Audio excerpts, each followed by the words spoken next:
It started with a sound I'll never forget. A laugh. Too high, too soft, not hers. Not like that. And not at that hour. I was supposed to be at work. Overnight shift at the warehouse. 12 hours of noise, sweat, and silence. But that night, something didn't sit right. A gut feeling. A pull in my chest. I told my supervisor I was sick. Hopped back in my truck. Drove home. It was nearly 1 a.m. when I pulled into our street. Quiet. Still. Just a couple of porch lights humming in the dark. Ours was off like always. But the neighbors? The one right next to ours? Lit up like Christmas. That's when I heard it. That laugh. From our open bedroom window. Then a voice. A man's voice. I killed the engine. Sat there in the truck. Heart pounding like I just run a marathon. My palms were slick on the steering wheel. I told myself it was nothing. Maybe the TV? Maybe a friend. Maybe I was crazy. But I wasn't. I crept to the side of the house. Quiet. Slow. My boots barely touched the gravel. I knew the way the fence creaked, so I climbed over instead. Came up right under the window. That's when I heard it clear. God, you're so much better than him. Does he even touch you like this? Her voice answered.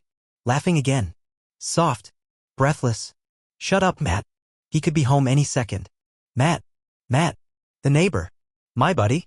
The guy I helped move his couch in. The guy who drank beer with me on Sundays and borrowed my lawnmower. That Matt? I felt something inside me snap. Not loud. Not explosive. Just quiet. Cold. Like glass cracking under ice. I didn't rush in. I didn't kick the door down like in the movies. I went back to my truck. Drove 3 blocks away. Parked under a dead streetlight and just sat. Thinking. Planning. She didn't know I knew. He didn't either. And that gave me time. Time to set it all up. Because if they wanted to play games behind my back, I was about to change the rules. I didn't sleep that night. Didn't even try. I sat in that truck until the sun came up, the sky bleeding orange and pink like a wound slowly healing over. My hands didn't stop shaking until morning. Not from fear, from the weight of it all. From the humiliation, the betrayal, the cold fury simmering beneath my skin. Every time I closed my eyes, I saw them together. In my bed. In her home. Laughing about me like I was a joke. Like I was just some dumb husband who worked nights and trusted too easily. That morning, I walked into the house like nothing was wrong. She was in the kitchen wearing my old hoodie, the one she always said smelled like me. She smiled. Kissed me on the cheek. Asked why I was home early. I told her I wasn't feeling well. She made me coffee.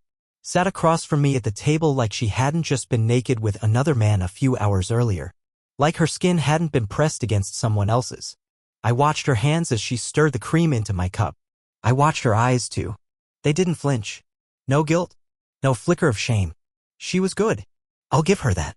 She could have won an Oscar for the performance she gave that morning. But I didn't let it show. I played along. Smiled. Laughed at her jokes. Even touched her hand across the table. Because I needed her to believe I was still in the dark. Over the next few days, I became an actor in my own life. I kissed her goodnight. Said I love you when I left for work. Meanwhile, I was collecting evidence. I bought a cheap voice recorder online and hid it in the bedroom. Installed a small camera behind the vent cover in our living room. I even planted a GPS tracker under Matt's car. Every step I took was slow, deliberate, calculated. And it didn't take long. 3 nights later, the same routine. I kissed her goodbye, drove off like I was going to work and circled back 15 minutes later. Parked down the street. Watched the front door. At 10:37 p.m., Matt strolled up the path like he owned the place. Casual. Confident. He knocked twice. She opened the door in a silk robe I hadn't seen before. She kissed him. Not just a peck. A full kiss. Slow. Intimate. Like they were lovers. Like I didn't exist. They didn't close the curtains that night. I watched the whole thing through a pair of binoculars I borrowed from a buddy who hunts deer. I didn't flinch. Didn't cry. I just watched. Studied them. Memorized every movement. Every touch. Every smug, satisfied grin he gave her. By the time he left around 2 a.m., I had what I needed. And the plan was in motion. I wasn't going to scream. I wasn't going to beg or cry or ask why. No. I was going to teach them both a lesson they'd never forget. Because some betrayals cut so deep, there's no going back. And I was done pretending. The next morning, I woke up before her. I sat at the kitchen table with my coffee, staring out the window like it was any other day. She shuffled in, hair messy, still wearing the robe she'd worn for him the night before. That little detail turned my stomach, but I kept my face calm. Smiled at her like a fool in love. She kissed my forehead, called me her hardworking man. I almost laughed. The irony was choking me. That day, I called out of work again. Told her they didn't need me for the night shift. She didn't question it. I think she was just relieved she wouldn't have to lie again. I could see it in her body, the way her shoulders dropped, how she clung to me a little tighter when I hugged her. Like she thought she was safe. Like she had me wrapped around her finger. But I wasn't hugging her. I was feeling for a knife in my back. That afternoon I made a few stops. Bought a few things. Gloves. Duct tape. A couple of burner phones. I wasn't planning a crime, not in the way you think. But I was planning something psychological. Something that would leave a scar deeper than any bruise. I wanted them to feel exposed. Vulnerable. Powerless. Just like they'd made me feel. The next part took precision. Timing. I waited until Friday, her day off. I told her I was heading out for a late shift, that I'd be gone until morning. She kissed me goodbye, called out, "Be safe," as I walked out the door. I drove away like usual, but I wasn't going far. Matt's house sat dark that night. His car wasn't in the driveway, but I knew better. I had checked the GPS. He was parked a block away, probably didn't want to make it too obvious. But I was already 2 steps ahead. I waited until just before midnight. Parked my truck in the alley behind our house and slipped in through the back. Quiet as a shadow. I had a key, of course I did. It was my home. And I knew which steps creaked and which didn't. I moved like a ghost through the kitchen, past the living room, and down the hall to our bedroom. I heard them before I saw them. Her laugh. Again. That soft, sultry tone I used to love. His voice, low and smug, murmuring something about how she deserved so much better than a night shift loser. That one burned. But I didn't flinch. I waited until I heard the bed creak. Then I hit play. Through the Bluetooth speaker I had hidden earlier, I blasted an audio file I'd been saving, a looped recording of their previous encounter, the one I caught with my hidden mic. Her voice. His voice. Every word, every moan. Played at full volume. Panic. Screaming. I kicked the door open and stood there, calm, collected, arms crossed. She yanked the blanket over herself, face pale, eyes wide like a deer caught in headlights. Matt stumbled off the bed, pants half on, trying to grab his shirt. He stammered something, but I held up my hand. "I know everything," I said. "I've known for weeks." The room fell silent. "I didn't come here to fight," I continued. "I came to say goodbye." And then I dropped the envelope on the floor. Photos. Screenshots. Audio transcripts. A letter to her family. To his wife. Oh yes, Matt had one too, and I'd found her on Facebook. Their faces drained of color. "You think betrayal is just about sex?" I said, voice steady. "It's about trust. It's about home. You didn't just cheat on me, you mocked everything I gave you." I turned and walked away. Didn't slam the door. Didn't yell. Just left them in that room, surrounded by their lies. But it wasn't over. Not yet. The next day was a Saturday. A quiet, sunny morning that should have felt peaceful. But I wasn't chasing peace anymore. I wanted something else now, not revenge, not really. I wanted exposure. I wanted them to feel what I'd felt, stripped bare, humiliated, judged by everyone they thought they'd fooled. Because it wasn't enough that I knew. I needed the illusion shattered. I needed their secret turned inside out. I spent that morning preparing the final piece of my plan. I compiled the photos, some from the hidden camera, some from the phone I'd planted under the bed during one of his visits. They were all time-stamped, all unmistakable. Screenshots of text messages I'd retrieved from our shared iCloud account. Audio clips. A scanned copy of the divorce papers I'd already signed and filed, dated weeks before they ever suspected I knew. I included the letter I wrote to Matt's wife, detailing everything in brutal clarity with all the proof she would ever need. No exaggeration. No speculation. Just the ugly truth printed in ink and sealed in an envelope. I sent a package to her priority mail, no return address. I knew it would arrive Monday morning and that she'd be home to receive it. That was enough.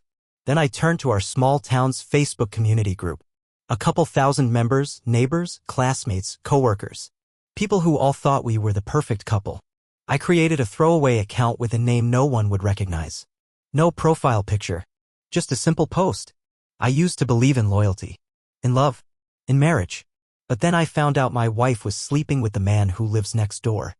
While I worked night shifts to pay our bills, they made a joke out of me in my own home. I'm not asking for sympathy. I'm asking for the truth to be seen. To the woman who thinks she has it all, your husband is a liar. And to the man who thought he'd never get caught, I hope you enjoy the attention. Photos attached. And I uploaded them. Not the explicit ones, I had some sense of dignity left. But the ones that mattered. her letting him into the house at night, him walking out at 2 a.m. shirtless, grinning. A screenshot of her texting, "I can't wait for tonight, black heart," followed by his reply, "He'll be gone. We'll be safe." Proof. The post exploded. Dozens of comments within minutes. Some shocked, some outraged. Others sharing their own stories of betrayal and heartbreak. Mutual friends messaged my real account asking if it was true. I didn't reply. I didn't need to. That afternoon, she called me 37 times. I didn't answer. Matt messaged me once. Just a single line, "Why are you doing this?" I stared at it for a long time. Then typed back, "Because you thought I was weak." And blocked him. The silence after that was deafening. Not just from them, but inside me. Something had shifted. The rage was still there, yes, but it was quieter now. Focused. No longer eating me alive. I had torn down the house of lies they built, brick by brick. And I wasn't done yet. Because sometimes the greatest punishment isn't screaming or violence, it's the truth. And the truth was now out there, living in the open. Right where they tried to keep it buried. By Sunday morning, the world had shifted. Not for me, I was already past the breaking point, already walking through the ashes of what used to be my life. But for them, the storm had just begun. I watched it unfold like a spectator in a play I'd written. Matt's wife, Danielle, had posted a status of her own, no names, no photos, just a chilling sentence that said, "I've seen everything. Don't bother coming home." Comments flooded in. Some supportive, others filled with curiosity and whispers. People knew. People were connecting dots. Small towns are like that, secrets rot fast in tight spaces. I didn't hear from Matt again. Not directly. But I didn't need to. I saw him 2 days later, pulling out of his driveway with a duffel bag and a face that looked like it hadn't seen sleep in days. His wife had kicked him out. Her side of the house was lit up like a battlefield, angry shadows moving behind the curtains, the kind of quiet rage that meant doors had slammed, voices had cracked, and the foundation of their marriage had just crumbled. My own house was a tomb. She stayed locked in the bedroom most of the time. Didn't even try to explain anymore. At first, she sent long texts. Paragraphs begging for forgiveness.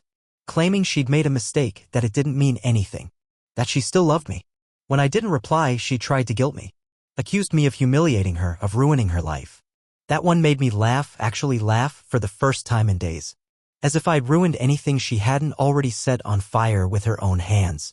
Eventually, the messages stopped. She came out one evening, the same night I was packing a few final boxes to take to my brother's place. She looked hollow. Eyes red, cheeks streaked with dried tears. She stood in the hallway, clutching the edge of the doorframe like she needed help standing. "Can we talk?" she asked, voice barely above a whisper. I looked at her for a long moment, then nodded. We sat on opposite ends of the couch. The same couch where we used to watch movies and plan our future. Now it felt like a stranger's furniture in someone else's life. "I don't even know why I did it," she started. "It wasn't like I hated you. You're a good man. You always were. But I felt stuck. Bored. I didn't think you'd ever leave me. And Matt, he was there. He made me feel wanted. I didn't think it would go that far." I let her talk. Let her unravel her excuses. I didn't interrupt. I wanted to hear it all, not because I needed answers, but because I wanted confirmation that leaving was the right thing. "And when you came home that night," she continued, eyes glistening, "I thought everything was over. But you didn't even scream. You didn't throw anything. You just left. Like I didn't matter." I leaned forward, resting my elbows on my knees. "You mattered. That's why it hurt. But what you did, that showed me exactly how much I mattered to you." Silence sat between us for a while. Heavy. Unforgiving. "I'm sorry," she whispered. "I know," I said. "But forgiveness? That was a different story. Some things can't be stitched back together, not because you don't want to, but because the fabric itself is too torn.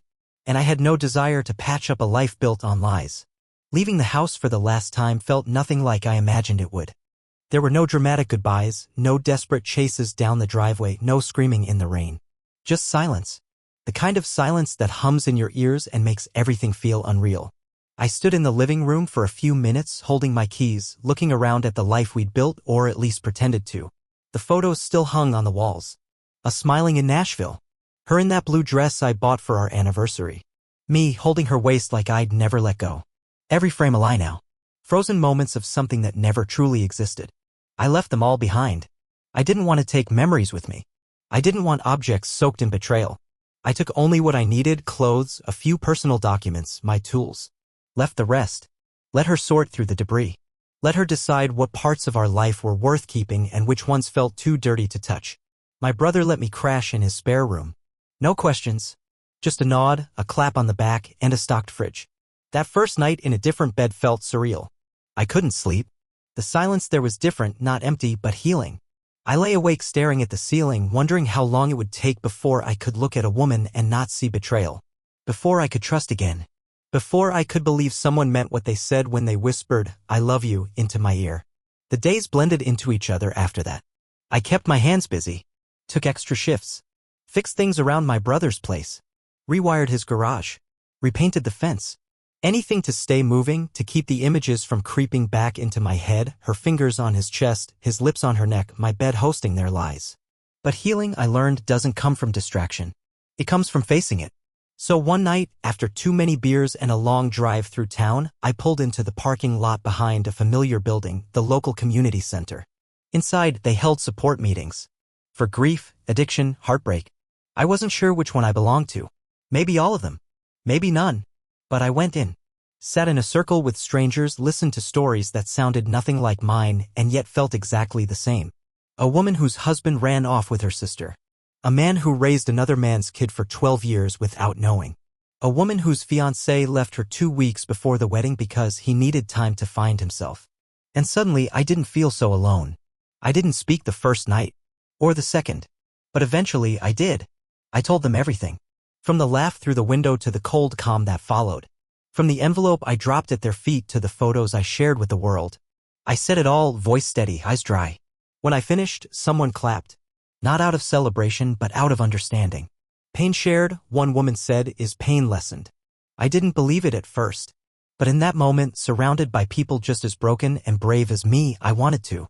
And maybe, just maybe, that was enough to start. Weeks passed. Then a month. I didn't hear from her again, not directly. No calls, no texts, no sudden appearances at my brother's house with trembling hands and tear-filled eyes. Just silence. I suppose some part of her finally understood that there was no salvaging what she broke. No amount of apologies, no confessions of weakness or late-night regret could reverse what she'd done. And if she ever tried to pretend otherwise, the memory of what I exposed would always pull her back into reality. But Matt? He wasn't so invisible.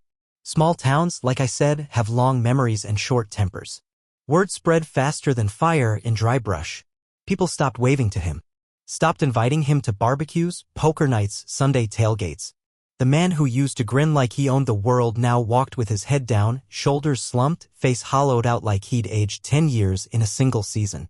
I saw him once at the grocery store, aisle 7, near the cereal. He looked up, saw me, and froze like a deer in the headlights. I didn't say a word. Just stared. He grabbed a box of something and rushed away like a coward. It should have felt good. But all I felt was emptiness. Not pity. Not satisfaction. Just nothing. Because at the end of it all, I realized something. Revenge, even the poetic kind, doesn't fill the holes they leave in you. It doesn't undo the nights you lie awake wondering if you were enough. It doesn't silence the questions that come in the quiet. Was it something I missed? Something I didn't give?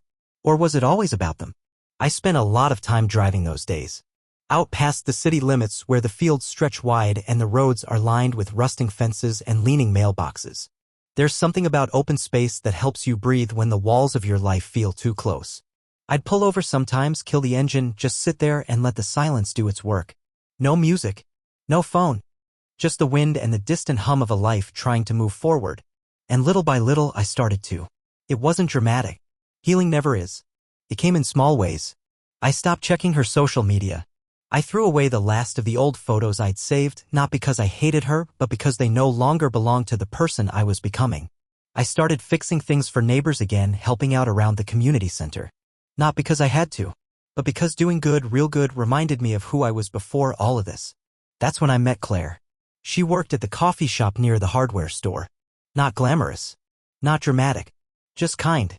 She smiled when she poured my coffee, remembered my order after the 3rd time. She didn't flirt. She didn't wear fake charm like perfume. She just talked to me like I mattered. Like I wasn't broken. We didn't fall into each other. There was no whirlwind. Just slow, steady steps. Conversations that didn't revolve around pain. Laughter that didn't hide wounds. I didn't tell her everything at first. How could I? But eventually I did. And she didn't flinch. Didn't judge. She just reached across the table, touched my hand, and said, "That must have hurt like hell." It did. But for the first time, I felt something else too. Hope. Hope is a strange thing after betrayal. It doesn't come back all at once, like some switch being flipped in your chest. No, it returns slowly, hesitant, cautious, like a stray dog sniffing at your outstretched hand. At first, I didn't trust it. I kept waiting for the catch, the hidden truth, the sudden twist that would remind me not to let my guard down again. But Claire was different. She didn't push. She didn't ask for explanations I wasn't ready to give. She simply showed up consistently, honestly, without pretense. And in doing so, she gave me the space to breathe again. I found myself looking forward to her messages, to the way she'd ask about my day and genuinely listen to the answer, to how she'd share small pieces of her life with me, not out of obligation, but because she wanted me to know her. We weren't perfect. We didn't dive into love with reckless abandon. But there was something real forming between us, something rooted not in passion or fantasy, but in trust. And after everything I'd been through, that meant more to me than anything. One evening, after dinner at a quiet little place on the edge of town, we sat in her car, watching the rain patter against the windshield. She turned to me, her voice soft but steady. "Do you think you'll ever fully forgive her?" I stared out at the streetlights glowing through the storm. I thought about all the nights I'd spent reliving that moment, the one where I stood outside my bedroom, hearing the laughter, the betrayal, the beginning of the end. I thought about the anger, the humiliation, the cold satisfaction of watching their lives fall apart. And then I said, "I don't know if I need to." She didn't look surprised. Just nodded. "Forgiveness isn't for them," I added. "It's for me." But some wounds don't close just because you want them to. Some you carry with you. Not as baggage, but as reminders. Of what you survived. Of what you deserve. She reached over and took my hand. "Then maybe the goal isn't forgetting," she said. "Maybe it's just remembering without bleeding." That line stuck with me. Remembering without bleeding. That's what I was learning to do. I still passed the old neighborhood sometimes. The house had new blinds now. New furniture. A for sale sign had gone up in Matt's yard a few weeks earlier. I'd heard he was moving, maybe trying to start over in some town where people didn't know what he'd done. I didn't care. Let him run. You can change your zip code, but you can't outrun who you are. As for her, I heard she stayed in town. Tried to pick up the pieces. Got a job at a dental office. I don't know if she ever really faced the consequences beyond the shame. Maybe she still tells herself it was just a mistake, that I overreacted, that I was cruel to make it public. But the truth doesn't care about her version. The truth is what happened. And I lived it. And despite it all, I lived through it. I was standing again. Not because someone saved me, but because I refused to stay broken. And that, more than anything, was my victory. It's strange how life rebuilds itself in the cracks of devastation. How something that once felt like the end can slowly, almost imperceptibly, become the beginning of something far more honest. I used to think that strength meant holding everything together, the marriage, the routines, the appearance of happiness. But real strength, I learned, comes from the moment you finally let go of what's killing you and walk, step by painful step, into the unknown. I won't pretend that every day is easy. There are still mornings when I wake up with the echo of her laugh ringing in my head. Still nights when I find myself staring at the ceiling, wondering how close I came to spending the rest of my life in a lie. But those moments are quieter now. Less sharp. The pain isn't gone, but it's been dulled by time and clarity. It no longer controls me. It no longer defines me. Claire played a part in that healing, yes, but she wasn't the cure. She was the reminder that not every woman lies with her smile. That not every touch carries deceit. And most importantly, that love, when it's real, doesn't have to be begged for or chased. It's given freely with openness and respect. The kind I thought I had once. The kind I now know I didn't. One Sunday afternoon, she and I took a drive up into the hills where the trees were just starting to turn with the early signs of fall. We sat on the hood of her car, watching the leaves tumble across the road like a slow, amber rain. She leaned her head on my shoulder and I let the silence stretch. It wasn't uncomfortable. It was peaceful. "I'm glad you didn't let it destroy you," she said quietly. I didn't answer right away. I thought about everything, the betrayal, the surveillance, the confrontation, the public exposure. All the pieces of myself I'd buried just to survive it. "It almost did," I finally said. "But I think it had to." That old version of me, the one who ignored the signs, who clung to comfort instead of truth, he had to die. So something better could grow in his place. She looked up at me, eyes soft. "And what grew?" I smiled, just a little. "Someone who knows his worth." That's what it came down to in the end. Not revenge. Not justice. Not some perfect closure wrapped in a neat little bow. Just self-worth. The quiet, steady realization that I was never the one who failed.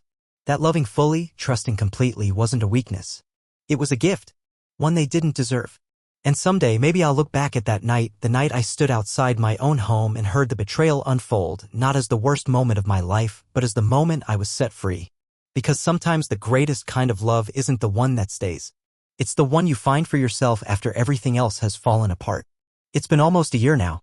A year since I walked out of that house, since I watched the illusion of my marriage collapse under the weight of its own deception. Time has a way of dulling even the sharpest edges, and while the scars are still there, faint but real, I've stopped tracing them in the dark. They're part of me now, not out of shame, but out of memory. A reminder of what I survived. Of what I chose not to carry forward. People often ask me if I regret the way I exposed them. If I would do it differently now, with more grace or more mercy. And the truth is, no. I wouldn't. Because what they did wasn't a momentary lapse in judgment. It was a long, intentional erosion of trust carried out in secret while I was breaking my back to hold us together. They didn't slip, they dove. And if I'd handled it quietly, if I'd simply walked away without revealing the truth, I would have allowed them to rewrite the story. To cast themselves as confused, misunderstood lovers caught in a mistake. But betrayal doesn't deserve silence. It deserves sunlight. So, no, I don't regret it. But I don't live in that anger anymore either. At some point, I had to put it down. Carrying it started to feel like dragging around a dead weight, something that reminded me of who I was, not who I wanted to be. And when I finally let go, I found space for something else. Peace. Purpose. Maybe even love in its quiet, unexpected form. Claire and I are still taking it slow. There are no grand declarations, no sweeping promises. Just shared dinners, walks under fading streetlights, long talks that stretch past midnight. She knows my story, every twisted, painful part of it. And still, she stays. Not to fix me, not to save me, but to walk beside me while I find my way forward. I've changed in ways I didn't expect. I no longer ignore my instincts. I ask questions even when the answers might hurt. I've learned that trust isn't something you give blindly, it's something earned, moment by moment, truth by truth. And I've learned that sometimes the people you love most are the ones who teach you the hardest lessons. But more than anything, I've learned that walking away isn't weakness. It's courage. It's choosing yourself in a world that often tells you to stay quiet, to forgive too easily, to swallow your pain for the sake of appearances. I didn't swallow mine. I let it burn. And in the ashes, I found something worth carrying. Not bitterness. Not revenge. But strength. And the kind of freedom that only comes after everything you thought you needed is gone and you realize you're still standing. Still breathing. Still whole.